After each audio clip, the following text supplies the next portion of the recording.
ప్రియమైన radio Veritas ప్రేక్షకులారా, ప్రపంచవ్యాప్తంగా పవిత్ర శుక్రవార పండుగను మనం కొనియాడుతూ ఉన్నాం.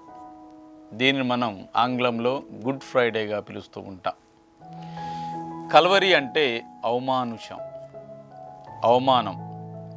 అవహేళన, ముండ్ల కిరీటం అని భావన.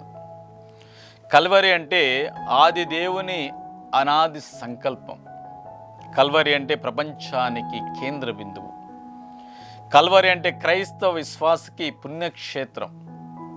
కల్వరి అంటే పవిత్రమైన దేవుడు పాపి అయిన మనుషుణ్ణి కలుసుకున్న స్థలం కల్వరి. కల్వరి కొండ, కపాల స్థలం, గోల్గొతా అని మనం ఈ కొండను మనం పిలుస్తూ ఉంటాం. ఈ కల్వరి కొండపై క్రీస్తు భగవానుడు మాంస మృద్దల భూమికి ఆకాశాన్ని మధ్యన వేలాడుతూ ఆయన 7 మాటలను పలికి ఉన్నాడు. వాటి యొక్క అర్థాన్ని, పరమార్థాన్ని మనం ఈరోజు కూడా కొంత ధ్యానం చేసుకుందాం. ప్రేమైనటువంటి రేడియో వెరితాస్ ప్రేక్షకులారా, మొదటి స్థలంలో దేవునితో క్రీస్తు భగవానుడు మాట్లాడుతూ ఉన్నాడు. తండ్రి, వీరు చేయునదేమో వీరు ఎరుగరు, వీరిని క్షమించుమని మొట్టమొదటిగా ఆయన తండ్రితో మాట్లాడుతూ ఉన్నాడు. లూకా శుభవార్త 23వ అధ్యాయము 34వ వచనంలో ఇదే అంశాలను యెషయా గ్రంథం 53వ అధ్యాయం 12వ వచనంలో చూడవచ్చు. రక్షకుడు క్షమాపణ గుణం కలిగి తన తండ్రికి మొరపెడుతూ తనను హింసించిన వారందరినీ క్షమించమని ప్రాధేయపడుతున్నాడు, భూమికి ఆకాశానికి మధ్యన వేలాడుతూ. వీరెవరు? వీరేమెరుగరు. ఇది దైవ ప్రణాళికని తెలియను, లేఖనాలు నెరవేర్చడానికని తెలియను, సర్వమానవాళి పాప ప్రక్షాళనని మనకందరికీ తెలియను. తన రక్తం ద్వారా మానవులని విజయం వైపు యేసు భగవాను నడిపిస్తున్నాడు కనుక వీళ్ళకి ఏమీ తెలియదు అని వారిని క్షమించమని తండ్రిని ప్రాధేయపడుతున్నాడు క్రీస్తు భగవానుడు. అదేవిధంగా తనను శారీరకంగా హింసించిన వారిని, అదేవిధంగా మానసికంగా హింసించిన వారిని, తన దైవత్వాన్ని కూడా దూషించిన వారిని, ఈ 3 వర్గానికి చెందిన ప్రజలను ప్రేమపూర్వకంగా క్షమించు తండ్రి అని తండ్రితో మాట్లాడుతున్నాడు క్రీస్తు భగవానుడు. ఇక రెండవ మాట, మంచి దొంగవానితో మాట్లాడుతూ ఉన్నాడు క్రీస్తు భగవానుడు. రక్షకుడు రక్షణ మార్గాన్ని ఒక దొంగకు ప్రసాదించడం. నేడే నీవు నాతో కూడా పరలోకమున ప్రవేశించదవని నీతో నిజముగా చెప్పుచున్నాను అని క్రీస్తు భగవాను పలుకుతున్నాడు. లూకా శుభవార్త 23వ అధ్యాయము 43వ వచనంలో, యెషయా గ్రంథం 62వ అధ్యాయము 2వ వచనం కూడా ఈ మాటలు మనం గమనించవచ్చు. ప్రియమైనటువంటి క్రైస్తవ సహోదరి సహోదరులారా, ఒక దొంగ ఎడమ పక్కన ఉన్న దొంగ యేసు ప్రభువును దూషిస్తూ ఉంటే, కుడి ప్రక్కన ఉన్న దేవ క్రీస్తు ప్రభువులో ఉన్నటువంటి ఆ దైవత్వాన్ని, క్రీస్తు ప్రభువుల రక్షణను ఆయన గమనించి యేసును ప్రాధేయపడుతున్నాడు. అయ్యా, నీవు పరలోక రాజ్యంలో ఏరినప్పుడు జస్ట్ రిమెంబర్ మీ, నన్ను గుర్తు చేసుకొని ప్రాధేయపడుతూ ఉంటే క్రీస్తు భగవానుడు అతనిలో వచ్చిన మార్పును గమనించి, నేడే, ఈ క్షణమే, ఈరోజే, ఇప్పుడే నువ్వు నాతో పరలోక రాజ్యములో ఉంటానని యేసయ్య ఆయనకి చక్కటి మాట పలుకుతూ ఉన్నాడు. ప్రేమైనటువంటి సహోదరి సహోదరుల, రక్షకుడు ఒక పాపికి రక్షణ మార్గాన్ని చూపించటం ఈ రెండవ మాట యొక్క ప్రధానమైన అర్థం. ఇక మూడవ మాట, స్త్రీ ఇదిగో నీ కుమారుడు, ఇదిగో నీ తల్లి అనే మాట ఆయన తన తల్లి, తన ప్రియ శిష్యుడైన యోహానుతో పలుకుతున్నాడు. మొట్టమొదటి మాట దేవునితో, రెండవ మాట దొంగవానితో, మూడవ మాట తన తల్లి, తన శిష్యునితో మాట్లాడుతూ ఉన్నారు. దైవ కుమారుడు ఆదరణకర్తగా మనకు కనిపిస్తున్నాడు ఈ మూడవ మాటలో. ప్రేమైనటువంటి సహోదరి సహోదరులారా, యోహాను శుభవార్త 19వ అధ్యాయము 26వ వచనం నుండి 27వ వచనంలో ఈ మాటలు మనం గమనిస్తూ ఉన్నాం. మానవాళికి గొప్ప వరం మరియ తల్లి. బాధ్యత గల కుమారుడుగా, బాధ్యత గల గురువుగా తన తల్లిని తన ప్రియ శిష్యుడిగా అప్పగిస్తూ ఉన్నాడు. ప్రియ శిష్యుడికి తన తల్లిని బాధ్యతగా అప్పగిస్తున్నాడు. బాధ్యత గల కుమారుడుగా తన తల్లిని శిష్యుడిగా అప్పగించడం, బాధ్యత గల గురువుగా యోహాను గారికి మరియ తల్లిని అప్పగించడం. అదే వరం, అదే తల్లిని మానవాళైన మనకు క్రీస్తు భగవానుడు ఒక వరంగా ప్రసాదించున్నాడు. ఆయన భూమికి ఆకాశం మధ్యన వ్రేలాడుతూ ఈ యొక్క చక్కటి మాటను తన తల్లితో, తన శిష్యుడితో పలుకుతున్నాడు. ప్రియమైనటువంటి క్రైస్తవ సహోదరి సహోదరులారా, ఇక 4వ మాట మరలా తన తండ్రితో మాట్లాడుతూ ఉన్నాడు. మార్కు శుభవార్త 15:34 నా దేవా నా దేవా నీవు నన్నేలా విడనాడితివి అని రక్షకుడు ఆయన విడవబడిన కేకను, ఒక ఏడుపుతో కూడుకున్న కేకను తండ్రితో తండ్రికి చెప్పుకుంటున్నాడు తన బాధను.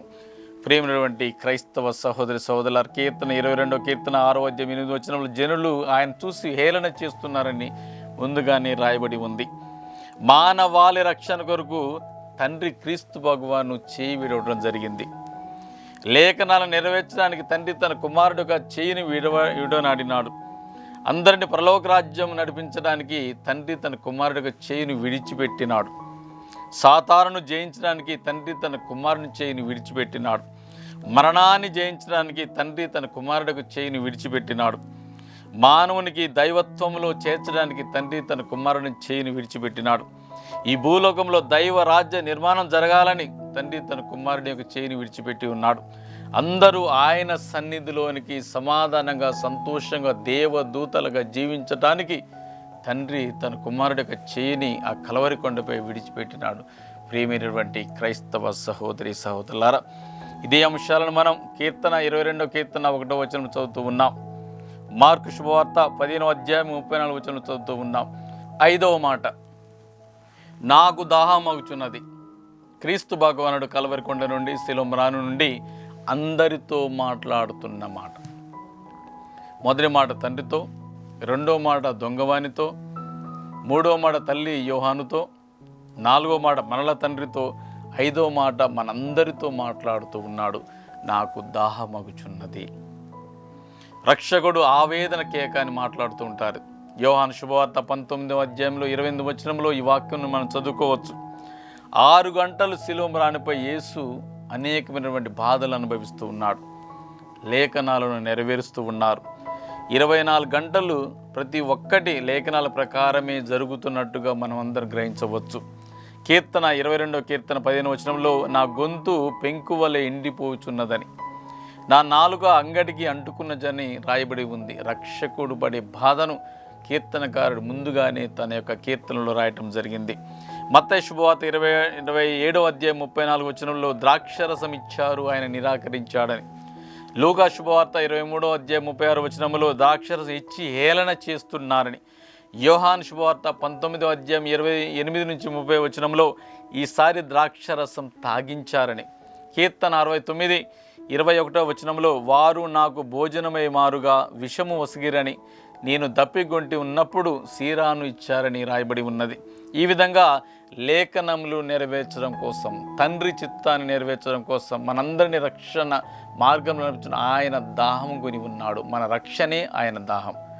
కనుక ఈనాడు మనందరితో పలుకు నేను దాహం కొని ఉన్నాను, మానవాళ్ళందరూ కూడా రక్షణ పొందాలని ఆయన శిలోమ్రానిపై 5వ మాటను పలుకుతున్నాడు. ప్రియమైనటువంటి సహోదరి సహోదరులారా, 6వ మాటగా ప్రపంచానికి ఆయన ఈ మాట చెప్తూ ఉన్నాడు, సమాప్తమైనదని. యోహాను శుభవార్త 19:30 సమాప్తమైనదని ప్రపంచానికి ఈ మాటను పలుకుతున్నాడు క్రీస్తు భగవానుడు. 22వ కీర్తన 37 రక్షకుడు విజయ కేకను వేస్తూ ఉన్నాడు. దేవుడు తను అప్పగించిన పనిని, మానవాళి రక్షణ కోసం తాను చేయవలసిన పనులన్నీ కూడా సంపూర్తిగా ఆయన పూర్తి చేసి సమాప్తమైనదని ప్రపంచానికి ఒక సందేశాన్ని అందిస్తున్నాడు మన రక్షకుడు. ప్రేమైనటువంటి సహోదరి సహోదరులారా, it is a single word, the done deed. తన యొక్క పనిని సంపూర్తిగా పూర్తి చేశారని. ఏమి పూర్తి చేశాడు ఆయన? ఈ మాట ప్రపంచానికి, ప్రలోకానికి మరియు నరకానికి కూడా అంతట వినిపించే విధంగా ఈ మాటను తెలియజేస్తూ ఉన్నాడు. సర్వం సమాప్తమైనదని. ప్రేమైనటువంటి క్రైస్తవ సహోదరి సహోదరులారా, సాతానుతో యుద్ధం ముగిసిందని, శిష్యుల ఆశలు ముగిసినవని, లేఖనాలు నెరవేరినాయని ఆయన సమాప్తమైన మాటతో ప్రపంచానికి ఒక సందేశాన్ని అందిస్తున్నాడు. ప్రేమైనటువంటి సహోదరి సహోదరులారా, ఇక చివరిగా 7వ మాటలో మరలా తన ప్రియ తండ్రితో మాట్లాడుతున్నాడు. లూకా శుభవార్త 23వ అధ్యాయం 46వ వచనంలో, తండ్రి నా ఆత్మను మీ చేతికి అప్పగించుచున్నాని రక్షకుడు ఒక సమర్పణ కేకను వేస్తూ ఉన్నాడు. కీర్తన 31 కీర్తన 5వ వచనంలో ఈ వచనాలు రాయబడి ఉన్నవి. తండ్రితో తనకున్న బంధాన్ని ఆయన వ్యక్తపరుస్తూ ఉన్నాడు. తన ఆత్మను తన తండ్రి చేతికి అప్పగించడం, the intimacy between Jesus and father, ఇది స్పష్టంగా వ్యక్తపరచబడుతూ ఉంది.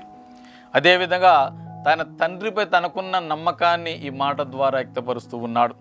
31 కీర్తన 5వ వచనంలో మనం చదువుకోవచ్చు. అదేవిధంగా బాధ్యత గల కుమారుడుగా తనను తాను సంపూర్తిగా దేవునికి సమర్పించుకుంటున్నాడు. ఒక గురువుగా, ఒక అర్చకుడుగా, ఒక కుమారుడిగా, బాధ్యత గల సేవకుడుగా సమర్పణ చేస్తున్నాడు. తన ఆత్మను సంపూర్తిగా తన తండ్రి చేతికి అప్పగిస్తున్నాడు. హెబ్రీయులకు రాసిన లేఖ 4వ అధ్యాయం 12వ వచనములో, తెస్సలోనికి రాసిన మొదటి లేఖ 5వ అధ్యాయం 23వ వచనములో ఆయన ఒక బాధ్యత గల వ్యక్తిగా, ఒక గురువుగా, యాజకుడుగా తనను తాను సమర్పించుకున్నట్టుగా రాయబడి ఉంది. ప్రియమైనటువంటి క్రైస్తవ సహోదరి సహోదరులారా, చివరి మాట తన తండ్రితో మాట్లాడుతూ ఉన్నాడు. ఈనాడు ఈ 7 మాటల ద్వారా మనం అందరం కూడా క్రీస్తు ప్రభువుని నేర్చుకోవాల్సింది, తాను మానవుల చేత హింసించబడిన, తాను సృష్టించిన మానవుల చేత అనేకమైన శ్రమలు అనుభవిస్తున్న, తన యొక్క శరీరాన్ని దున్నినటువంటి పొలముగా చేసుకున్న, చివరికి సంతోషంతో మరణించడానికి సిద్ధంగా ఉన్నాడు. కనుక ఈ సిలువ సిరులను మనం అందరం కూడా అనుభవించుదాం. ఆయన మన కోసం మరణించాడు, మనం ఆయన కోసం జీవించే భాగ్యాన్ని ఈ యొక్క పవిత్ర శుక్రవారం నాడు దయచేయమని మనమందరం కూడా భక్తితో, విశ్వాసంతో ప్రార్థన చేసుకుందాం.